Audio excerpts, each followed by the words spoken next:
하나님께서 이스라엘 백성들이 출애굽에 성공한 이후에 가나안 땅을 가기 전에 시내산에 잠시 머물게 하셨습니다. 그리고 그들에게 주신 선물이 성막이라는 선물입니다. 성막은 큰 마당이 있습니다.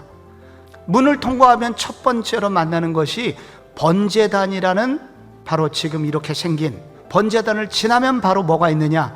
물두멍이라는 곳이 있습니다. 바로 이 물두멍에서 손을 씻으라 라고 그렇게 말씀해 주셨습니다.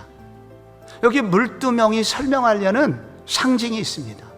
그것은 신앙의 생명력을 유지하려면 날마다 회개해야 한다는 것입니다. 오늘 물두멍에 가는 구절을 잘 읽어보면 손을 안 씻으면 어떻게 해야 되냐? 제사장들이 죽게 된다 라는 엄청난 말씀을 하고 계십니다. 너무 두려운 말씀이죠. 왜 그러는 것일까요? 성막에는 마루가 깔려 있지 않기 때문입니다. 성막은 전부 다 광야의 흙먼지로 가득하기 때문입니다.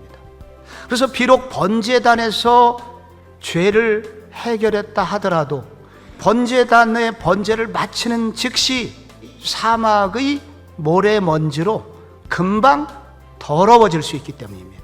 그래서 하나님의 일을 감당하는 제사장들은 회막에 들어가려면 반드시 손을 씻어야 한다라는 것을 말씀하고 있습니다.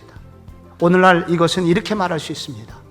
우리가 아무리 십자가의 피로 죄사함을 얻었다고 한다 하더라도, 우리의 신분이 하나님의 자녀가 되었다 하더라도, 우리가 살고 있는 이 세상은 죄로 가득한 곳이기 때문에 돌아서면 죄를 짓게 되고 때 묻은 사람이 되기에 다시 씻어야 된다는 것입니다. 다시 하나님의 자녀가 되어야 된다는 말이 아니라 우리의 더럽게 때 묻혀진 부분을 씻음으로써 정결한 마음으로 하나님께 나아가야 된다는 것을 말씀하고 있는 것입니다. 여러분, 이 물두멍은 이것으로 끝나지 않고 우리가 어떻게 새로워질 수 있는가? 두 번째 또 하나를 말합니다. 그것은 성령의 도우심으로 날마다 씻을 때 거룩해짐을 말씀해 주고 있습니다. 물두멍의 핵심은 물이죠. 신약 백성들에게 있어서 이 물은 무엇을 의미하는가? 요한복음 3장 5절에 사람이 물과 성령으로 나지 아니하면 하나님 나라에 들어갈 수 없느니라. 학자들은 물과 성령은 동의어 반복이다. 물 즉 성령. 바로 여기서 말하는 것은 성령을 의미하는 것이며, 성령의 역할 중에 물의 기능을 설명하는 것이다. 물은 우리를 시원하게 합니다. 갈증을 해결해줍니다. 우리의 더러움을 씻어주는 겁니다. 마찬가지로 성령의 기능이 하시는 역할은 뭐냐면 영혼의 목마름을 해결해주며, 그리고 우리의 더러움을 씻어주는 역할을 한다는 것입니다. 여러분, 그래서 성령의 도우심을 받을 때 다시 거룩하게, 다시 주의 뜻대로 살 수 있는 힘을 주신다는 것입니다.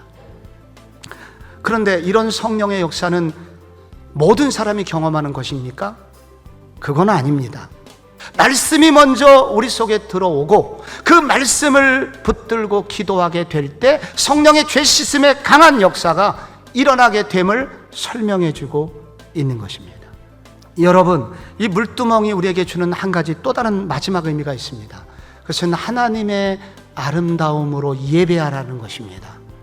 오늘 이 물두멍을 무엇으로 만들었냐면, 그가 노수로 물두멍을 만들고 그 받침도 노수로 하였으니 곧 회막문에서 수종드는 여인들의 거울로 만들었더라. 그 거울 안은 파란 하늘이 비추어집니다. 때로는 뭉게구름이 비추어집니다. 바로 그 물두멍에는 무엇이 보이냐면 천지를 지으신 하나님이 어떤 분이신지 보이게 됩니다. 바로 이 하나님의 아름다운 성품을 만나게 될 때 우리는 씻겨질 수 있다는 겁니다. 우리는 거룩해질 수 있다는 것입니다. 그래서 하나님의 거룩하심으로 손을 씻고 하나님의 거룩하심으로 발을 씻을 때 그 하나님의 거룩하신 성품이 우리 속에 만나지게 되면 우리는 달라지게 됩니다.